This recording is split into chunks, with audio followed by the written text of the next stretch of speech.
চট্টগ্রামের পতেঙ্গাও আনোয়ারার পার্কি সমুদ্র সৈকত ট্যুরিজম ও সম্ভাবনালয়ের কনসালটেশন সভা অনুষ্ঠিত হয়।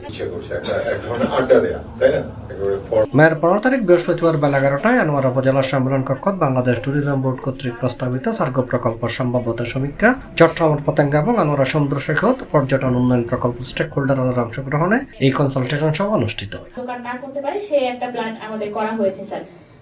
সভাত প্রধান অতিথির বক্তব্যে দেশের মধ্যে পার্কি সমুদ্র সৈকত পর্যটন শিল্পের বিশাল সম্ভাবনা বলে মন্তব্য করেছে বাংলাদেশ ট্যুরিজম বোর্ডের যুগ্ম সচিব আবু সেলিম মাহমুদুল হাসান। এটা আসলে পর্যটন একটা শিল্প খাত হিসেবে চিহ্নিত হয়েছে। বাংলাদেশে যে কয়টা শিল্প খাত আছে তার মধ্যে পর্যটনকে অন্যতম একটা শিল্প খাত হিসেবে চিহ্নিত করা হয়েছে। অর্থাৎ ভবিষ্যতে এই খাতে কিন্তু অনেক রকম সুবিধা নিয়ে সরকার এগিয়ে আসবে।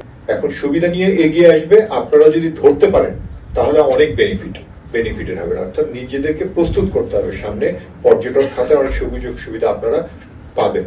আর আপনারা যদি গোটা বিশ্বের দিকে তাকান দেখবেন 1000 বছর আগে এই পৃথিবী ছিল কৃষি নির্ভর। যার যত জমি ছিল সে ছিল তত ওই এলাকার বড়লোক। তারপর আস্তে আস্তে কৃষির মোটামুটি টেকনোলজি সবকিছু জেনে টেনে আমাদের কৃষি থেকে আস্তে আস্তে চলে আসলাম শিল্প নির্ভর।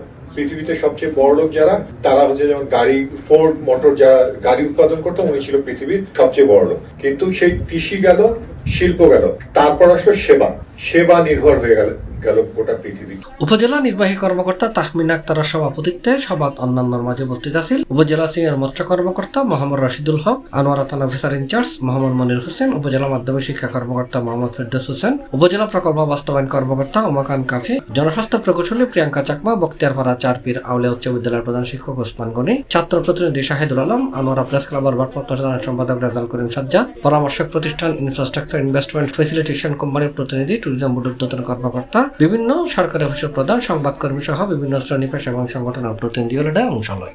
সন্ধ্যার জায়গাটা ইনসিকিউর হয়ে যায়, ওখানে সিকিউরিটি যথেষ্ট অভাব আছে, ছিনতাইয়ের ঘটনা ঘটে। আরেকটা ওখানে আমার কাছে যেটা পার্সোনাল চ্যালেঞ্জ মনে হয় সেটা হলো যে ওখানকার পুলিশ থানাটা আলাদা, সেটা কর্ণফুলী থানার আওতায়। এটার জন্য আমার হচ্ছে তাদের সাথে কমিউনিকেট করতে আমার প্রবলেম হয়। অত্যাধুনিক পর্যটন স্পট বানাতে পর্যটন কর্পোরেশনের উদ্যোগে 13.36 একর জমির 79 কোটি টাকা ব্যয়ে পর্যটন কমপ্লেক্সের হাজ 6 বছরেও শেষ নয়। 3 বছর আগে প্রকল্পের মেয়াদ শেষ হলেও হাজ সপ্তাহ শেষে কেউ হই না পারে।